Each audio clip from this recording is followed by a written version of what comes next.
तो previous class में हमने समझा था कि जब कोई कंटेनर में फ्लूइड होता है, मान लीजिए कंटेनर ये है और हम कहते हैं कि यहाँ तक इसमें एक फ्लूइड या हम कह दें कि कोई लिक्विड भरा हुआ है, ठीक है। और जब इस कंटेनर को हम या फिर पानी को ही इसमें हम जस्ट ऐसे रोटेट करा दें तो उसका शेप कुछ ऐसा हो जाता था।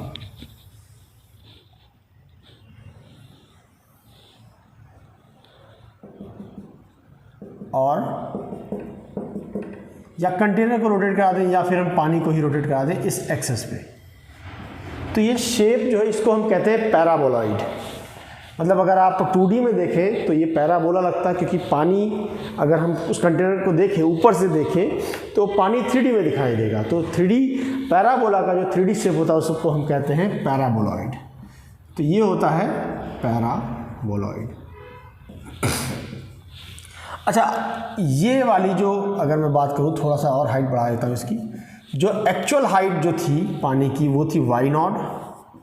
जो मिनिमम हाइट इसकी पहुँच गई थी उसको हमने कहा था y min, और जो मैक्सिमम हाइट अचीव की थी पानी ने उसको हमने कहा था y max। तो कुछ इस तरह से हमारे पास सिचुएशंस थी और हमने जो फॉर्मूला डिराइव किया था वो ये था कि अगर मैं यहाँ से देखूँ तो y max is equal to y min plus omega square, अगर मैं पूरी डिस्टेंस को r ले लूँ तो omega square r square by 2g। This was, ये तब था जब y min, अगर हम इस फॉर्मूले को y0 से बनाएंगे तो इसका फॉर्मूला जो बनता था वो था y max is equal to y0, बस यहाँ पर 2 की जगह 4 आ जाता है, तो omega square r square by 4g। तो कुछ इस तरह से हमारे पास फॉर्मूला आ जाता था। अब एक तीसरा केस होता है इसमें अगर मैं तीसरे केस की बात करूँ तो वो ऐसा है, रोटेशन ऑफ फ्लूइड का ही, कि अगर मैं फ्लूइड को बात की जाए, अगर फ्लूइड को हम क्या करेंगे, फ्लूइड को एक कंटेनर में या एक पाइप में आप रख देंगे, क्योंकि इधर से बंद है मान लेते हैं, और कुछ यहाँ पर इतनी जगह पे फ्लूइड है, ठीक है, इतनी जगह पर फ्लूइड है, और ये जगह मान लेते हैं y है जो कि खाली है। और जब हमने रोटेट कराया और इस पूरे पाइप की जो लेंथ है वो कैपिटल L है, तो जब हमने इसको रोटेट कराया तो फ्लूइड आगे बढ़ के यहाँ पहुँच गया कुछ इस तरह से, और उसने ये जगह छोड़ दी। आप जैसा कि देख पा रहे हैं, तो शुरुआत में जो ये लेंथ है ये y हो जाएगी, और अब ये रोटेट कर रहा है, यहाँ पर ही रोटेट नहीं कर रहा था, यहाँ पर जब रोटेट करने लगा तो ये यहाँ पहुँच गया। तो अब इस केस में क्या करेंगे हम कि एक कोई एलिमेंट ले लेंगे कुछ ऐसे, और यहाँ पर हम x दूरी पे जाकर एक एलिमेंट लेंगे, हमें क्योंकि प्रेशर कैलकुलेट करना है तो x दूरी पे जाकर एक एलिमेंट लेंगे dx। तो हम यहाँ पे ये कह सकते हैं कि अगर मैं कहूँ प्रेशर नहीं, अगर मैं फोर्स की बात करूँ तो आप देख सकते हो सेंट्रीपिटल फोर्स लगेगा, इस पर सेंट्रीपिटल फोर्स लगेगा। अब जैसे जैसे आप दूर जाओगे तो क्या डिस्टेंस बढ़ेगी? बिल्कुल बढ़ेगी, डिस्टेंस बढ़ेगी। तो डिस्टेंस बढ़ने के कारण हम जानते हैं कि डिस्टेंस बढ़ने के कारण एम आर ओमेगा स्क्वायर, हम जानते हैं कि m r omega square centripetal force होता है। ओमेगा से रोटेट कर रहा है, जैसे जैसे हम आगे बढ़ेंगे आर बढ़ेगा तो फोर्स बढ़ेगा, फोर्स बढ़ेगा तो प्रेशर भी बढ़ेगा। तो अगर मैं इस सेक्शन को यहाँ निकाल के ऐसे दिखाऊँ आपको, कुछ इस तरह से ये बना हुआ है, तो यहाँ पर एक ऐसे और यहाँ पर एक ऐसे, यहाँ पे अगर मैं कहूँ यहाँ P लग रहा है तो यहाँ पे थोड़ा सा ज़्यादा dP प्लस P कह लेता हूँ। तो नेट फोर्स की अगर मैं बात करूँगा यहाँ पर तो ये हो जाएगा dP plus P into A minus P into A, ये हो गया नेट फोर्स। और अगर मैं ये कहूँ कि इसी सेक्शन का जो मास है वो dm है, तो ये मैं कह सकता हूँ कि net force is equal to dm into A, sorry dm into small a which is acceleration not area. Okay, अब ये दोनों चीज़ें कैंसिल हो जाएंगी। यहाँ पर हम ये लिख सकते हैं dP इंटू ए। अब मास की बात करें तो डेंसिटी इंटू वॉल्यूम, तो वो हम लिख देंगे डेंसिटी इंटू वॉल्यूम। वॉल्यूम क्या होगा? एरिया, ठीक है। एरिया इंटू लेंथ, अगर इसकी लेंथ की बात करें तो वो dx हो जाएगी, तो ये लेंथ हो गई dx, ठीक है। और साथ में अगर मैं एक्सेस की बात करूँ तो ये ओमेगा स्क्वायर इंटू एक्स हो जाएगा। तो ये चीज़ें हमारे पास आ गई। अब यहाँ पे हम a और a को कैंसिल कर देंगे, तो dP will be equal to rho d, अगर मैं इसे और प्रॉपरली लिखूँ, rho omega square x dx। तो यहाँ पर हमारे पास इस प्रेशर की वैल्यू आ गई। और अगर मैं इसको आगे सॉल्व करूँ,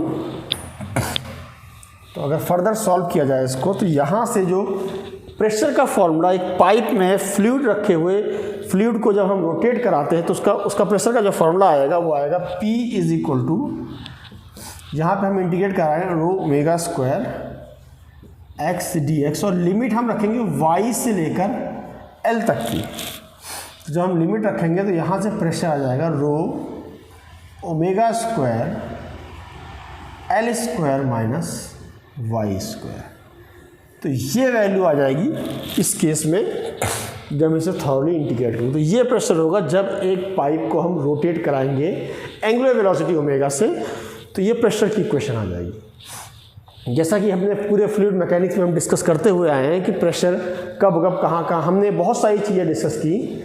हाँ, ये सारी चीज़ें तब हैं जब फ्लूइड खुद एक पाइप में नहीं बह रहा है, उसको हम रोटेट कर रहे हैं तो थोड़ा सा शिफ्ट हो गया। ये फ्लूइड स्टैटिक फ्लूइड के बारे में है, डायनेमिक्स के बारे में नहीं है। तो यहाँ पर भी फ्लूइड थोड़ा शिफ्ट हो गया, यहाँ आ गया इसके मूव करने के कारण, और उसके मूव करने के कारण हमने प्रेशर कैलकुलेट किया जो कि ये आया है। अब इसमें बहुत सारे अलग अलग सवाल बनते हैं और उन सवालों को हम डिस्कस करेंगे one by one.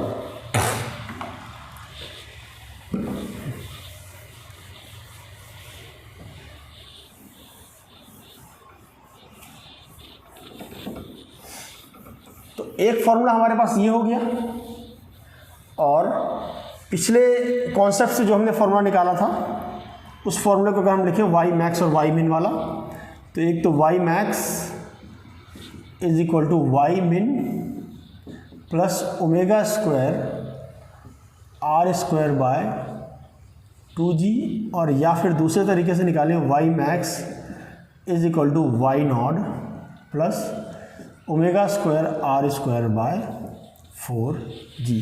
So these are the value that we are having right now.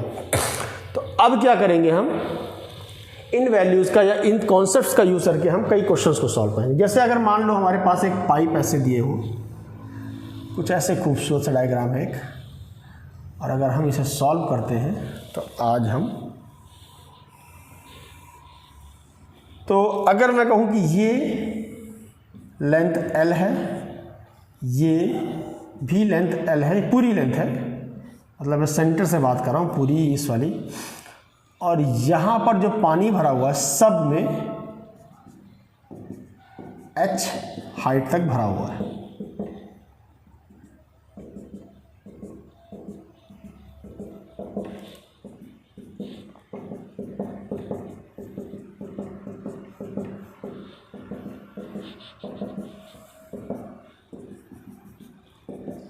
ठीक है, सब में h हाइट तक पानी भरा हुआ है।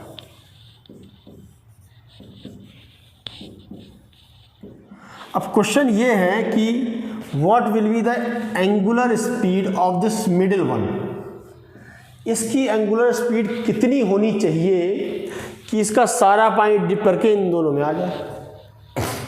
तो अगर सारा पानी डिप करके इन दोनों में आएगा तो एक बात सिंपल सी है कि ये हाइट जो है h/2 दोनों की बढ़ जाएगी, क्योंकि ये यूनिफॉर्मली दोनों में जाएगा पानी।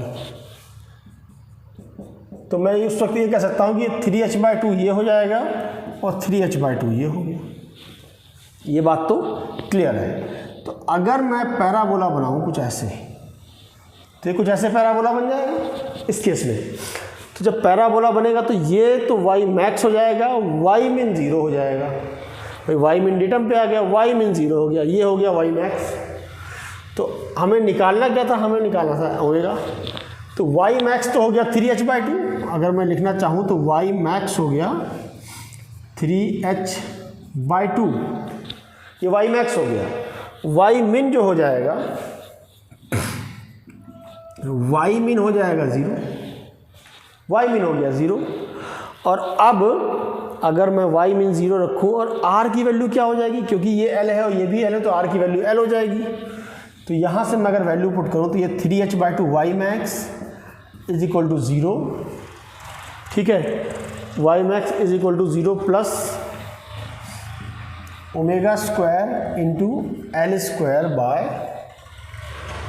2g। हम ये वाला फॉर्मूला लगा रहे हैं, ठीक है। यहाँ से अगर मैं ओमेगा निकालूँ, 2 से 2 कैंसिल हो गया, तो यहाँ से omega square is equal to 3gh by l square, और यहाँ से ओमेगा आ जाएगा √3gh बाय एल।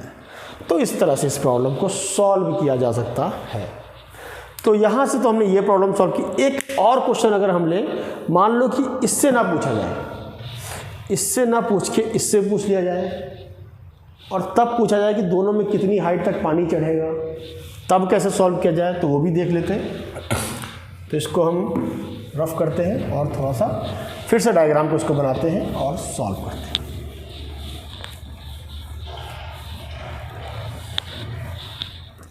तो अगर फिर से उसी डायग्राम को दोबारा बनाया जाए, मान लेते हैं ये कंटेनर्स हैं, ये ट्यूब्स हैं इनकी, और इस बार हम इसको जब यहाँ से मूव कराएंगे तो ये पानी मान लो यहाँ आ गया, ठीक है। अब कुछ हाइट तक यहाँ चढ़ा होगा और कुछ हाइट तक यहाँ चढ़ा होगा। तो पहला क्वेश्चन तो ये है, अगर मैं थोड़ा सा और ज़्यादा डायग्राम अपर लेवल तक बनाऊँ उसको, तो पहला क्वेश्चन तो यही है कि किस में पानी ज़्यादा जाएगा, ठीक है। अब ऑब्वियसली है कि यहाँ पर x कम है और यहाँ पर x ज़्यादा है, यहाँ पे दूरी ज़्यादा है बेसिकली, तो उससे हम ये कह सकते हैं कि सेंट्रीपिटल एक्सेलरेशन ज़्यादा होगा। तो जहाँ एक्सेलरेशन ज़्यादा होगा वहाँ प्रेशर भी ज़्यादा होगा, और जहाँ प्रेशर ज़्यादा होगा वहाँ ज़्यादा हाइट तक पानी जाएगा। तो यानी कि यहाँ पर कुछ पानी यहाँ तक पहुँच जाएगा,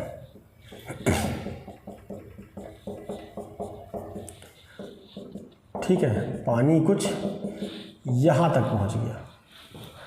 तो अब हमें क्वेश्चन, अब ये लेंथ तो हमने पहले ही देखी थी, एल थी, ये लेंथ हो गई थी, ये भी एल थी, और इस वाली साइड को इस बार ओमेगा से घुमाया गया, इस वाली साइड को ओमेगा से घुमाया गया। तो जो पैराबोला बनेगा कुछ ऐसा बन जाएगा, ठीक है। तो एक तो एच ये हो गया, अगर मैं कहूँ वाई मैक्स इसके केस में निकाला जाए, और एक जो है वाई मैक्स हम इसके केस में निकाल रहे हैं। तो अगर मान लो कि ओमेगा से घुमाया गया,